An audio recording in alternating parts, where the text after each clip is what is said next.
sir.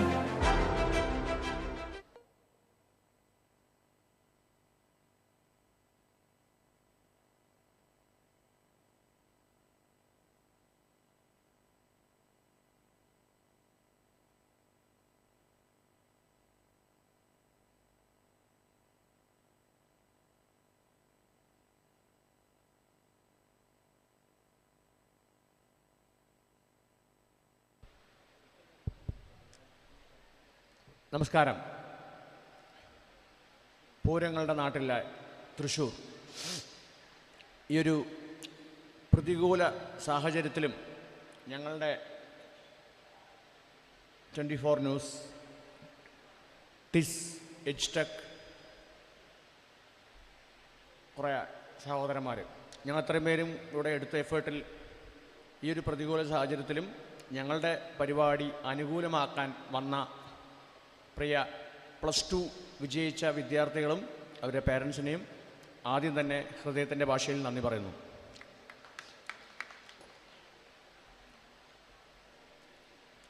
ഞാൻ 2 കാര്യങ്ങളായിട്ടാണ് സംസാരിക്കാൻ പോകുന്നത്. എച്ച്ടെക് എന്ന് പറഞ്ഞൊരു സ്ഥാപനം, അതൊരു വാല്യൂ ആഡഡ് പ്രോഗ്രാംസ് കൊടുക്കുന്ന ഒരു സ്ഥാപനമാണ്. ഞാൻ മാത്രമല്ല, ആ ഫോട്ടോയിൽ കാണുന്ന ആൾക്കാരൊക്കെ കൂടെയുണ്ട്. അവരെല്ലാം മറ്റ് പരിപാടിയായിട്ട് താഴെയുണ്ട് 2 പേര്, ബാക്കിയുള്ളൊരു സ്ഥലത്തില്ല. അതുപോലെ വെയിൽസ് യൂണിവേഴ്സിറ്റി, ചെന്നൈ ബേസ് ആയിട്ടുള്ള ഒരു ഡീംഡ് ടു ബി യൂണിവേഴ്സിറ്റിയാണ്. NAC A++ അംഗീകാരമുള്ള യൂണിവേഴ്സിറ്റിയാണ്.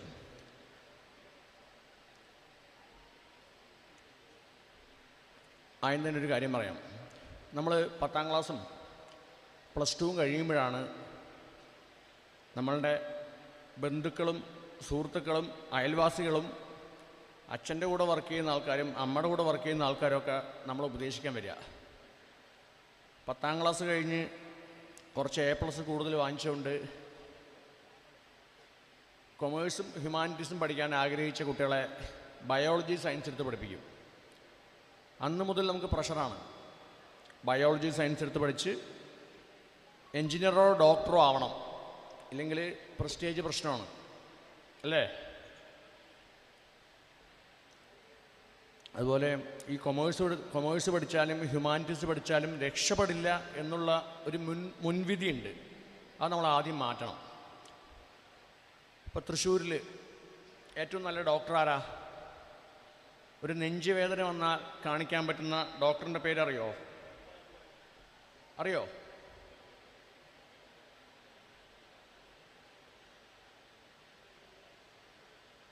ജൂബിലി മിഷനിലെ മനോജ് സാറെ കാണാൻ പോകണം, മനോജ് രവി. അല്ലെങ്കിൽ അവന്യൂ മെഡിക്കെയറിലെ കിരൺ ജേക്കബിനെ കാണാൻ പോകണം, അല്ലേ?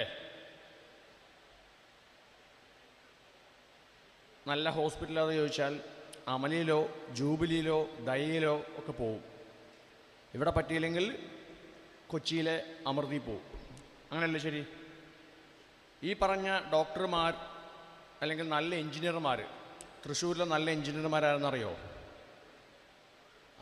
അവർ എൻജിനീയറോ ഡോക്ടറോ അല്ലെങ്കിൽ ഒരു വക്കീലോ ആവുന്നതിന് മുമ്പ് അല്ലെങ്കിൽ ആയ ശേഷം ആ കോഴ്സ് പഠിച്ച ആൾക്കാർ നമ്മുടെ നാട്ടിലില്ലേ?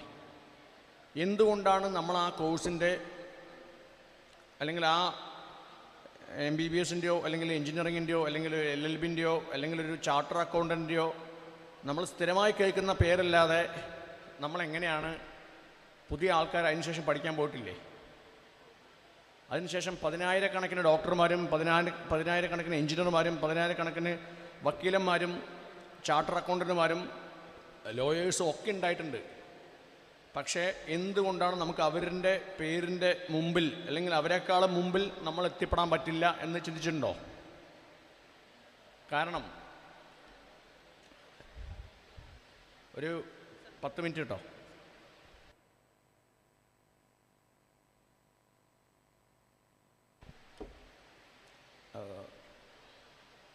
ഇന്ന് ഉമ്മറ സമയത്തിന് മുമ്പ് വിടാട്ടോ. അപ്പം കാരണം നമ്മളുടെ വീട്ടുകാരും നമ്മളുടെ കുടുംബക്കാരും നമ്മളുടെ അയൽവാസികളും കൂടെ നമ്മൾക്ക് തരുന്ന പ്രഷർ കൊണ്ടാണ് നമ്മൾക്ക് ഈ പറഞ്ഞ ഡോക്ടർമാരോ എൻജിനീയർമാരോ അല്ലെങ്കിൽ വക്കീലന്മാരൊന്നും ഉണ്ടാവാതിരുന്നത്. കാരണം നമ്മളുടെ സ്കിൽ എന്താണെന്ന് അറിയില്ല. ഓരോ കുട്ടികളും +2 ഉന്നത വിജയം നേടിയിട്ടുണ്ട്. എന്നിരുന്നാലും അവർ പാട്ട് പാടാൻ കഴിവുള്ളവരായിരിക്കും, അല്ലെങ്കിൽ സിനിമയിൽ അഭിനയിക്കാൻ താല്പര്യമുള്ള ആൾക്കാരായിരിക്കും. +2 കഴിഞ്ഞിട്ട് സിനിമയിൽ അഭിനയിക്കുന്നു എന്ന് പറഞ്ഞാൽ എത്ര പേരൻസ് സപ്പോർട്ട് ചെയ്യും? സിനിമ എന്ന് പറഞ്ഞാൽ റിസ്ക്കുള്ളൊരു ഫാക്ടറാണ് അല്ലേ? അല്ലെങ്കിൽ ആഗ്രഹിച്ചത് ഒരു വക്കീലാവണമെന്നാണ്. പക്ഷേ വീട്ടുകാർ +2 കഴിഞ്ഞപ്പോൾ 10ാം ക്ലാസ് കഴിഞ്ഞപ്പോൾ സയൻസ് ഗ്രൂപ്പും ഹോം സയൻസും എടുത്തു കൊടുത്തു. അപ്പോൾ സ്വാഭാവികമായിട്ടും കുട്ടികൾക്ക് വക്കീലാവണമെങ്കിൽ അത് പഠിച്ചാലും ആവാൻ പറ്റും കേട്ടോ. സയൻസ് പഠിച്ചാലും സയൻസ് ഗ്രൂപ്പ് പഠിച്ച കുട്ടികൾക്ക് ഏത് കോഴ്സ് വേണമെങ്കിലും എടുക്കാൻ പറ്റും. പക്ഷേ മുൻവിധി ഉണ്ട് ഓൾറെഡി. പ്രദീപ് സാറിൻ്റെ ക്ലാസ്സിൽ നിങ്ങൾ കേട്ടിട്ടുണ്ടാവും. മുൻവിധിയോടുകൂടി എടുത്ത ഒരു തീരുമാനത്തിൻ്റെ ഒരു ചെറിയ ബ്രീഫ് കാണിച്ചു തന്നിട്ടുണ്ട്. അപ്പോൾ ഈ മുൻവിധിയോടുകൂടി നമ്മൾ എഞ്ചിനീയറോ ഡോക്ടറോ ആവുമ്പോഴാണ് നമുക്ക് നാട്ടിലെ ബെസ്റ്റ് ഡോക്ടറും ബെസ്റ്റ് എഞ്ചിനീയറും ബെസ്റ്റ് വക്കീലും ആവാൻ പറ്റാത്തത്. കാരണം നമ്മുടെ സ്കിൽ അതല്ല. നമുക്ക് താല്പര്യമുള്ള വിഷയം നമ്മൾ മറച്ചു വെച്ചുകൊണ്ട് നാട്ടിൽ എന്താണോ കൂടുതൽ ഉള്ളത് അതിൻ്റെ പിന്നാലെ പോകുന്നത്. ഇന്ന് എല്ലാ കുട്ടികൾക്കും ആർട്ടിഫിഷ്യൽ ഇൻ്റലിജൻസ് മതി, അല്ലെങ്കിൽ അവർക്ക് BOT ഒക്യുപ്പേഷൻ തെറാപ്പി മതി, അല്ലെങ്കിൽ ഫിസിയോതെറാപ്പി മതി, അല്ലെങ്കിൽ നേഴ്സിംഗ് മതി. പക്ഷെ നമ്മുടെ സ്കില്ല് ശരിക്കും പറഞ്ഞാൽ അറിയേണ്ടത് 7ാം ക്ലാസ് കഴിയുമ്പോൾ 8ാം ക്ലാസ്സിലോട്ട് കടക്കുമ്പോഴാണ് നമ്മൾ ഫിസിക്സും കെമിസ്ട്രി ബയോളജി സോഷ്യൽ സയൻസ് മാറി history geography maths Malayalam English ഹിന്ദിയൊക്കെ പഠിക്കുന്നത്. ശരിയല്ലേ? ഞങ്ങളൊക്കെ പഠിച്ച അങ്ങനെയാണ്, ഇപ്പോഴും അങ്ങനെ തന്നെയാണെന്ന് വിചാരിക്കുന്നു. അപ്പം ഇപ്പോൾ കഴിഞ്ഞ ദിവസങ്ങളിൽ JEE റിസൾട്ട് വന്നു. ഇപ്പം നീറ്റ് പരീക്ഷ നടക്കും, നീറ്റ് പരീക്ഷൻ്റെ റിസൾട്ട് വരും. കേരളമാണ് സാംസ്കാരിക അല്ലെങ്കിൽ ഏറ്റവും കൂടുതൽ വിദ്യാഭ്യാസമുള്ള ഒരു സംസ്ഥാനമെന്ന് നമ്മൾ കാലാകാലമായിട്ട് ഞങ്ങളുടെ കാലഘട്ടം തൊട്ട് ഇപ്പോഴും പഠിക്കുന്നുണ്ട്. പക്ഷേ എന്തുകൊണ്ടാണ് ഒരു JEE പരീക്ഷ കഴിയുമ്പോൾ, അല്ലെങ്കിൽ ഒരു നീറ്റ് കഴിയുമ്പോൾ, അല്ലെങ്കിൽ ഒരു CUT എക്സാം കഴിയുമ്പോൾ കേരളത്തിലെ കുട്ടികൾക്ക് റാങ്ക് കിട്ടാത്തത്? നോർത്ത് ഇന്ത്യൻ സ്ഥാപനങ്ങളിൽ അല്ലെങ്കിൽ നോർത്ത് ഇന്ത്യൻ സംസ്ഥാനങ്ങളിൽ കുട്ടികൾക്ക് ഉന്നത റാങ്ക് വരുന്നു. ഇപ്പോൾ 2 ദിവസം മുമ്പ് ഏതോ റിസൾട്ട് വന്നു, പേര് മറന്നു. ആ റിസൾട്ടിൽ പറയുന്നുണ്ട് ഏറ്റവും കൂടുതൽ കേരളത്തിൽ 100 കുട്ടികൾക്ക് റാങ്ക് കിട്ടിയെന്നാണ്. കേരളത്തിൽ 4.5 ലക്ഷം വിദ്യാർത്ഥികൾ ഇതുപോലത്തെ പരീക്ഷകൾ ഫേസ് ചെയ്യുന്നുണ്ട്. പക്ഷേ കേരളത്തിൽ ആകെ 100 കുട്ടികൾക്കാണ് ആ റാങ്ക് കിട്ടിയത്. അവർ ബ്രില്യൻസ് പാലയിലോ അല്ലെങ്കിൽ ആകാശിലോ അല്ലെങ്കിൽ നിങ്ങളുടെ തൃശ്ശൂരുള്ള PC തോമസിൻ്റെ ഇൻസ്റ്റിറ്റ്യൂട്ടിലോ പഠിച്ച കുട്ടികളാണ്. അതും +2 കഴിഞ്ഞ് 1 വർഷം ബ്രേക്ക് എടുത്തിട്ട് പഠിച്ച കുട്ടികളാണ്. പക്ഷേങ്കിൽ ഈ പറഞ്ഞ സംസ്ഥാനങ്ങളിലൊക്കെ നോർത്ത് ഇന്ത്യൻ സംസ്ഥാനം, അതുപോലെ നമ്മുടെ തൊട്ടടുത്ത് കിടക്കുന്ന തമിഴ്നാട് കർണാടക പോലെ സ്ഥലങ്ങളിൽ 7ാം ക്ലാസ് കഴിയുമ്പോൾ അവരുടെ കുട്ടി എന്താവണം, അല്ല ആ കുട്ടിയുടെ സ്കിൽ എന്താണ് എന്ന് മനസ്സിലാക്കിയിട്ട് അവർ അന്ന് മുതൽ അതിനു വേണ്ടി പണിയെടുക്കുന്നുണ്ട്. 7ാം ക്ലാസ് കഴിഞ്ഞ് 8ാം ക്ലാസ്സിൽ പോകുന്ന മുമ്പ് ആപ്റ്റിറ്റ്യൂഡ് ടെസ്റ്റ് എന്ന് പറഞ്ഞ ടെസ്റ്റുണ്ട്. അത് ഞങ്ങളെല്ലാം പറയുമ്പോൾ ഞങ്ങൾ കച്ചവടവൽക്കരിക്കാൻ പറയാമെന്ന് വിചാരിക്കും. 7ാം ക്ലാസ് കഴിഞ്ഞ് നമ്മൾ 8ാം ക്ലാസ്സിലോട്ട് പോകുന്ന മുമ്പ് ഈ ആപ്റ്റിറ്റ്യൂഡ് ടെസ്റ്റ് ഇന്ന് മൊബൈലിൽ ചെയ്യാം. നിങ്ങളുടെയൊക്കെ മൊബൈലിൽ അതിനുള്ള സൗകര്യമുണ്ട്. ആർട്ടിഫിഷ്യൽ ഇൻ്റലിജൻസിൻ്റെ സഹായത്തോടുകൂടി ഈ ആപ്റ്റിറ്റ്യൂഡ് ടെസ്റ്റ് ചെയ്യാൻ പറ്റും. അത് ചെയ്തു കഴിഞ്ഞാൽ ആ കുട്ടി ഏത് മേഖലയിലാണ് ശോഭിക്കുക എന്നുള്ളതിൻ്റെ ഒരു ചെറിയ ഹിൻഡ് കിട്ടും. ആ ചെറിയ ഹിൻഡ് ഉപയോഗിച്ച് വേണം നമ്മൾ 8ാം ക്ലാസ്സും 9ാം ക്ലാസ്സും 10ാം ക്ലാസ്സും +1ഉം +2 ഒക്കെ നമ്മൾ ചൂസ് ചെയ്യേണ്ടത്. അല്ലാതെ 10ാം ക്ലാസ് റിസൾട്ട് വരുമ്പോഴുള്ള ബന്ധുക്കാരുടെ തീരുമാനങ്ങളോ എടുത്തിരുന്നത്.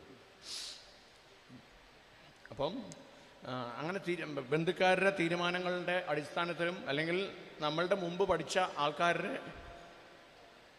എക്സ്പീരിയൻസും കൊണ്ടാണ് നമ്മളെ സയൻസ് എടുപ്പിക്കുന്നതും അത് കഴിഞ്ഞ് എഞ്ചിനീയറിങ്ങോ അല്ലെങ്കിൽ MBBSനോ BDSനോ ഹോമിയോപ്പതിക്കോ ആയുർവേദത്തിനോ അല്ലെങ്കിൽ ഈ പറഞ്ഞ പോലെ നേച്ചുറോപ്പതിക്കോ അല്ലെങ്കിൽ ഫിസിയോതെറാപ്പിക്കോ ഒക്യുപ്പേഷൻ തെറാപ്പിക്കോ നേഴ്സിങ്ങിനോ അലൈഡ് ഹെൽത്ത് സയൻസിനോ അല്ലെങ്കിൽ കെമിസ്ട്രി ഫിസിക്സ് ബയോളജി അങ്ങനെയുള്ള കോഴ്സുകൾ പഠിക്കാൻ പറ്റുന്നത്.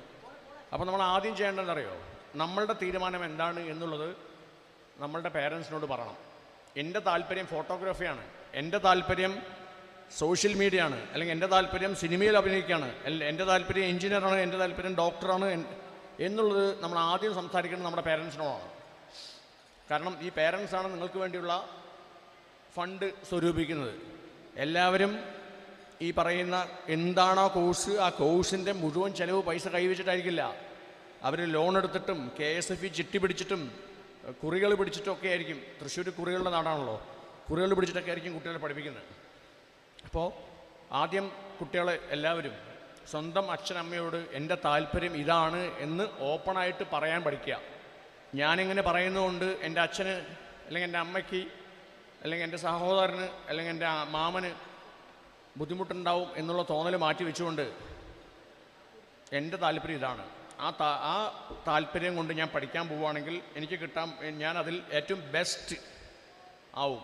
ഇപ്പോൾ നമ്മുടെ നാട്ടിൽ സോഷ്യൽ മീഡിയയിൽ സുജിത് ഭക്തനുണ്ടായതും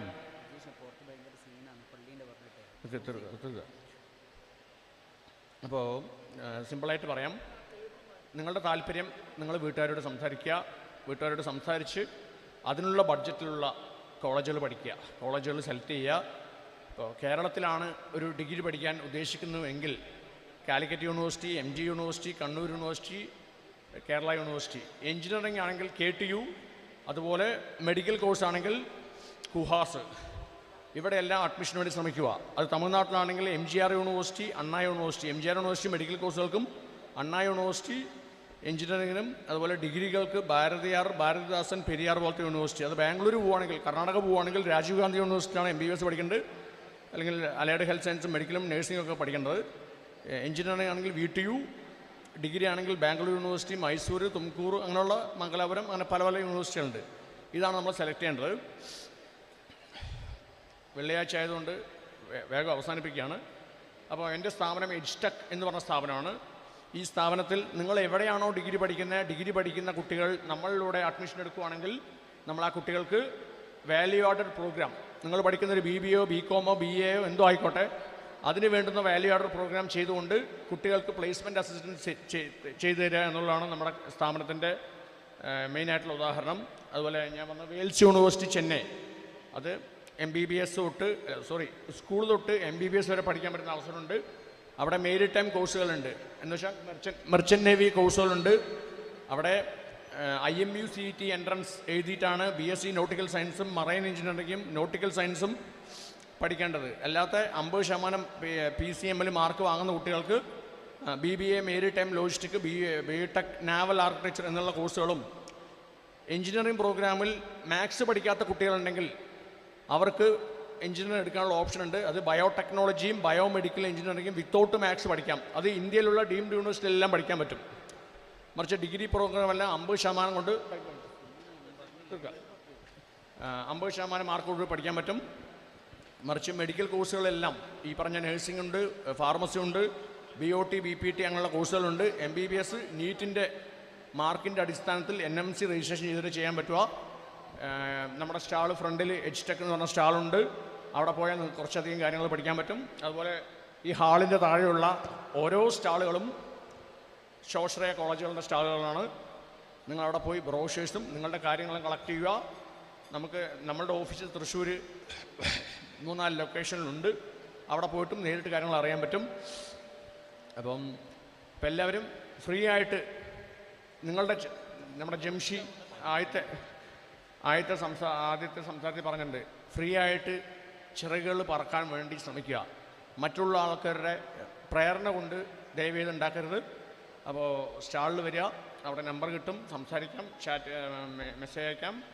അതിൽ നിങ്ങൾക്ക് ഒഴിവുള്ള സമയത്ത് തിരിച്ച് സംസാരിക്കുന്നതായിരിക്കും. അപ്പോൾ കൂടുതലൊന്നും പറയുന്നില്ല. എന്തായാലും ഒരിക്കൽ കൂടെ നന്ദി പറയാണ്. ഇതുപോലെ പ്രതികൂല സാഹചര്യത്തിലും ഞങ്ങളെ സഹായിക്കാൻ, ഞങ്ങളെ സപ്പോർട്ട് ചെയ്യാൻ, നിങ്ങളുടെ വിലപ്പെട്ട സമയവും ജോലി സമയം മാറ്റിവെച്ച് അച്ഛനും അമ്മയും എല്ലാം കൂടെ വന്ന് ഇത്ര നേരം പങ്കെടുത്തതിൽ ഞങ്ങളുടെ പേരിൽ 24 ന്യൂസും വിദ്യാ പുരസ്കാരം ടീംസും എഡ്ജ്ടെക്കും ഇതിൻ്റെ എല്ലാം പേരിലും താഴെ ഒരുപാട് സ്ഥാപനങ്ങൾ സ്റ്റാളുകൾ അവരുടെ എല്ലാം പേരിൽ ഹൃദയത്തിൽ ചാർത്തിയ നന്ദി രേഖപ്പെടുത്തുന്നു. നമസ്കാരം. Thank you so much sir. That was mister Pratheesh Gokulam. നല്ലൊരു കൈയടി. നമുക്ക് അടുത്തത് നമ്മുടെ അവാർഡ് സെറമണിയിലേക്ക് കടക്കുകയാണ്. നമ്മൾ സ്റ്റുഡൻസിന് മെഡൽസ് കൊടുക്കുന്നതിന് മുന്നേ നമ്മുടെ തൃശ്ശൂർ ടൗണിലെ ഏറ്റവും ബെസ്റ്റ് സ്കൂൾസിനുള്ള ഒരു അവാർഡുണ്ട്. We have Concord English higher secondary school.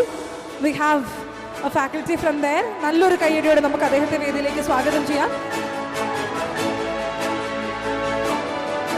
We ഹാവ് the manager of Concord English Higher Secondary School, Mr. Bashir. Thank you so much. Nalluru Kayedi. This is one of the best schools in Thrissur and congratulations on that.